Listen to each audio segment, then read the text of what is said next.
بسم اللہ الرحمن الرحیم۔ اللہ کے نام سے شروع کرتا ہوں جو بہت ہی مہربان ہمیشہ رحم فرمانے والا ہے۔ سورہ اعراف آیت نمبر 73۔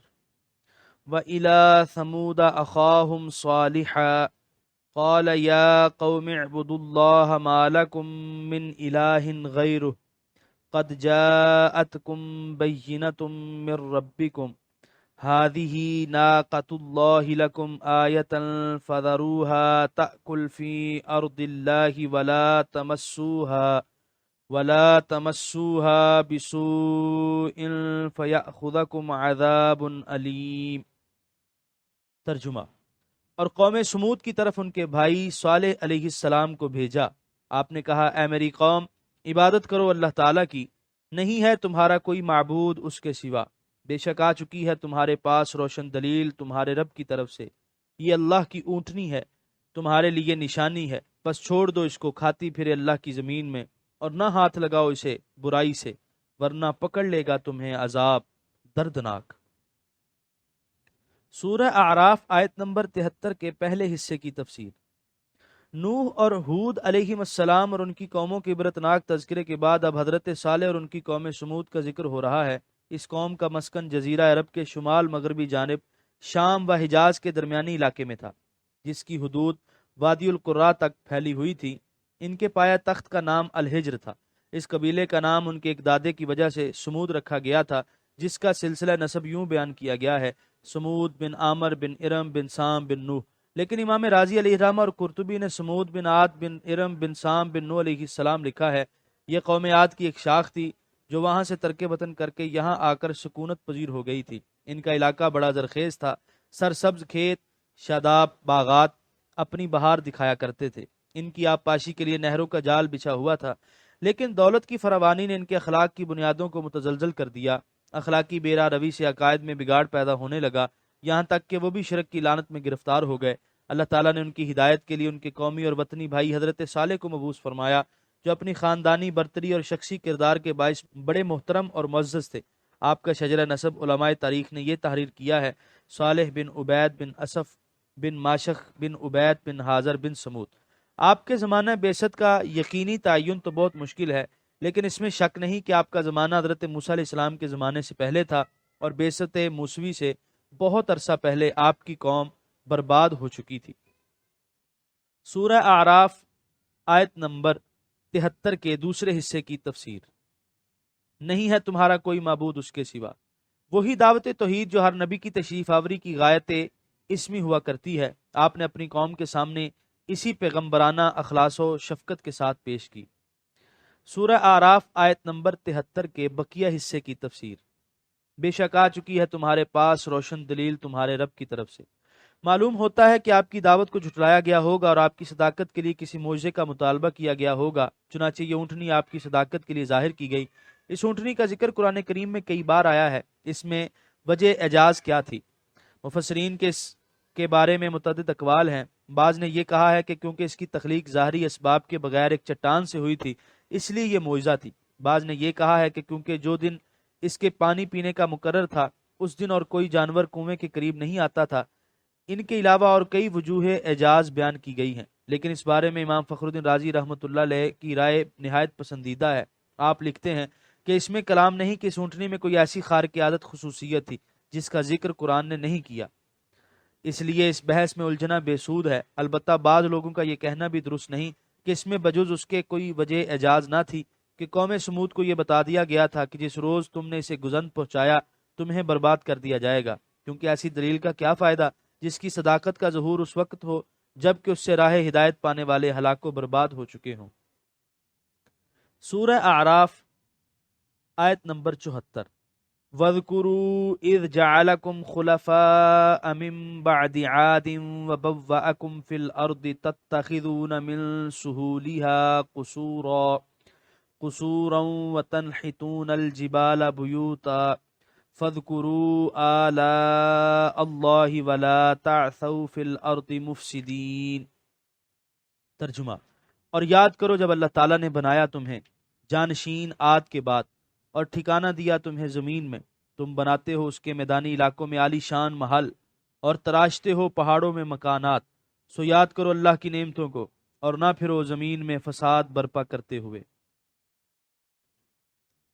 سورہ اعراف آیت نمبر 74 کی تفسیر۔ حضرت صالح علیہ السلام کے واعظ کا سلسلہ بھی جاری ہے۔ آپ فرماتے ہیں اللہ تعالیٰ کے ان احسانات اور انعامات کو فراموش نہ کرو جن سے اس نے تم کو نوازا ہے۔ قوم عاد کی ہلاکت کے بعد غلبہ اقتدار تمہیں بخشا گیا، تم کو فن تعمیر میں وہ مہارت عنایت کی کہ میدانی علاقوں میں تم شاندار محلات تعمیر کرتے ہو اور پہاڑی علاقوں میں سنگین چٹانوں کو چیر پھاڑ کر مکانات بناتے ہو۔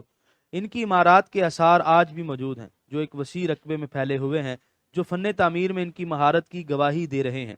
اس سے یہ بھی معلوم ہوا کہ دنیاوی علوم میں مہارت بھی اللہ تعالیٰ کی نعمتوں میں سے ایک نعمت ہے، اور یہ بات بھی واضح ہو گئی کہ جب کوئی قوم راہ راست سے بھٹک جاتی ہے تو کوئی علمی ترقی اسے اس کے دردناک انجام سے نہیں بچا سکتی۔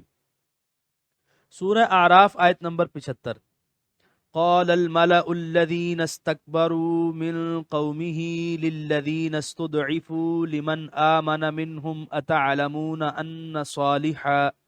أن صالحا مرسل من ربه قالوا إنا بما أرسل به مؤمنون۔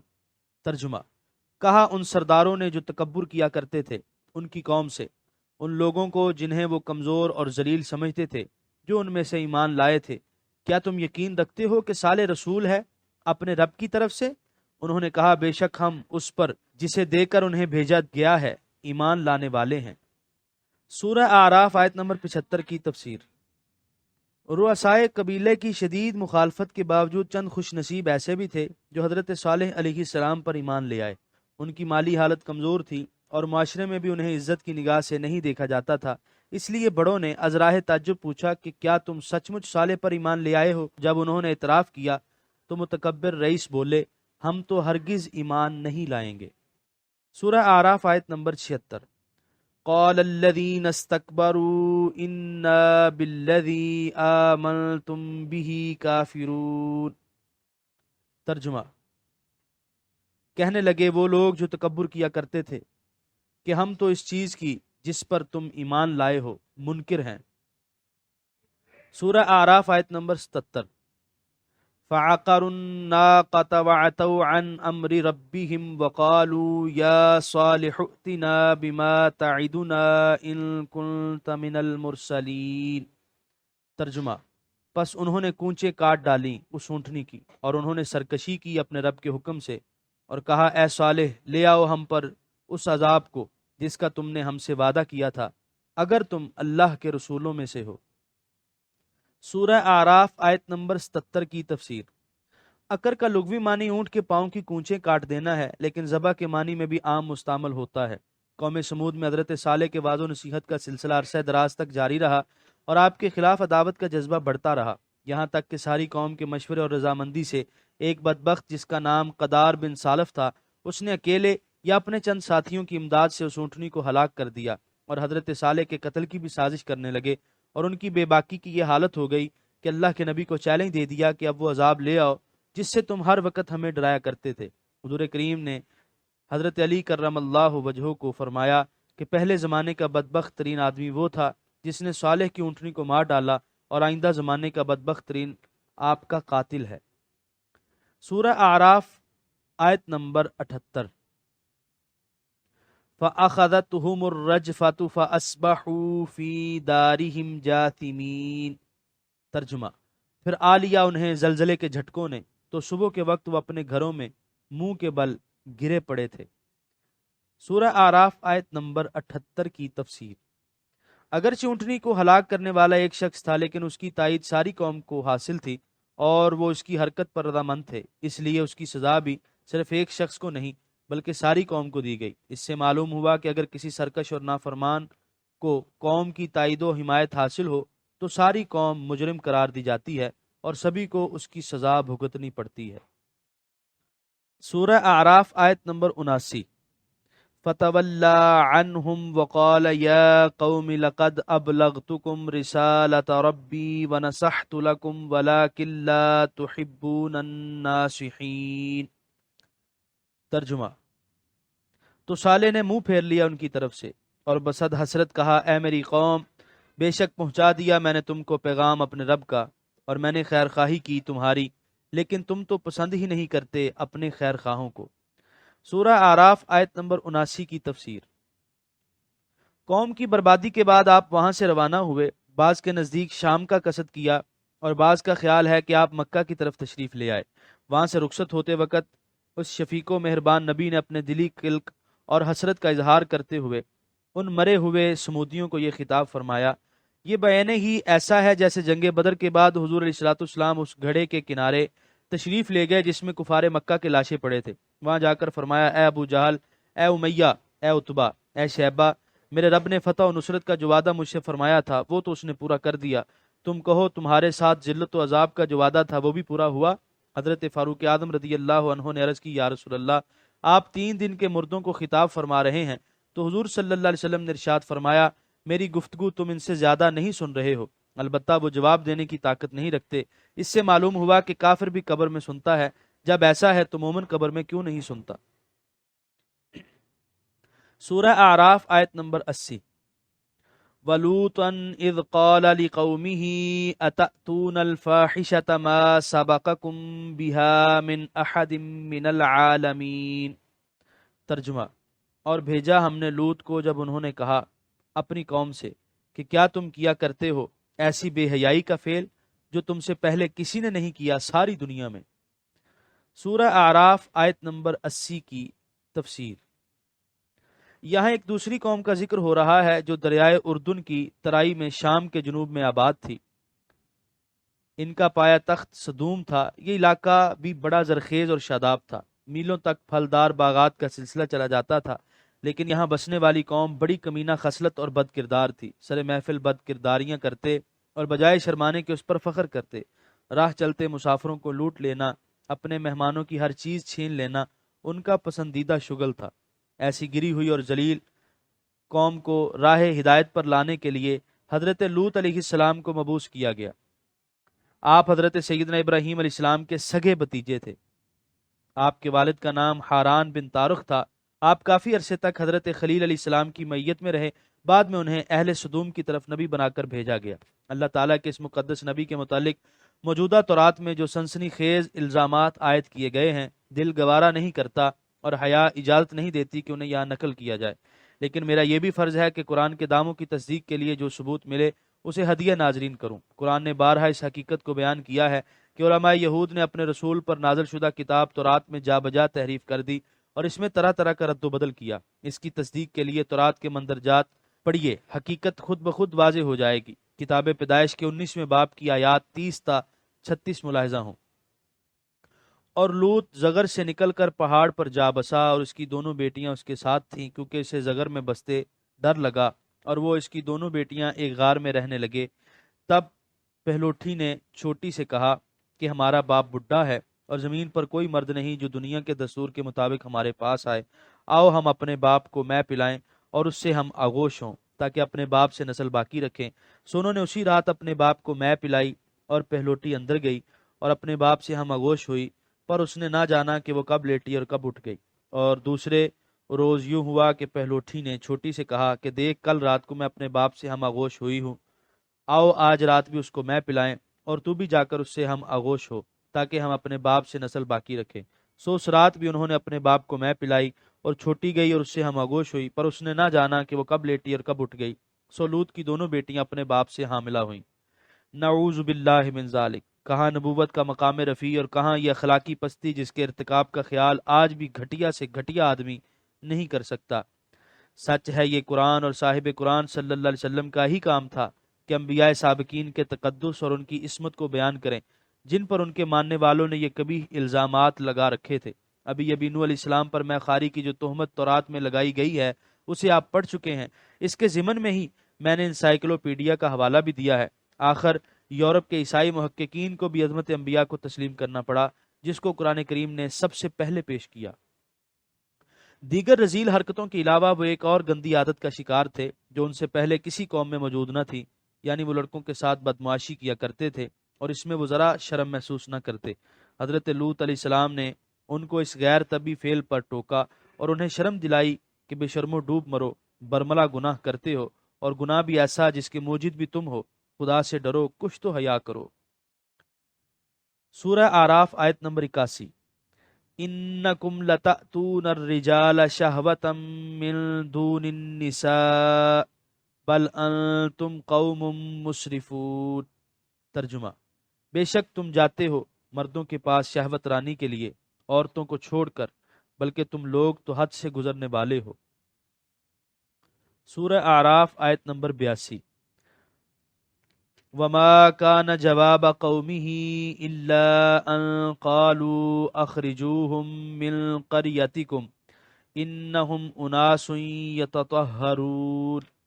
ترجمہ: اور نہ تھا کوئی جواب ان کی قوم کے پاس سوائے اس کے کہ وہ بولے باہر نکال دو انہیں اپنی بستی سے، یہ لوگ تو بڑے پاک باز بنتے ہیں۔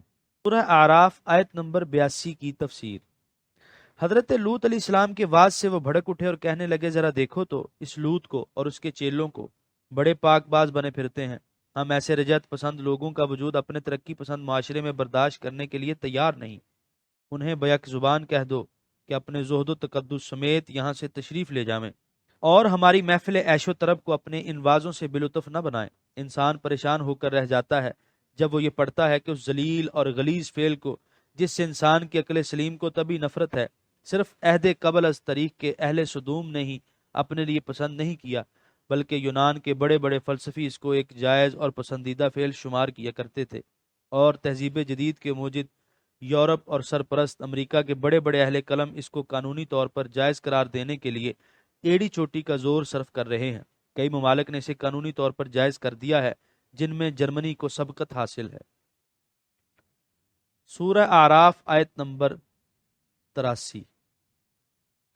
فَأَنْجَيْنَاهُ وَأَهْلَهُ إِلَّا امْرَأَتَهُ كَانَتْ مِنَ الْغَابِرِينَ۔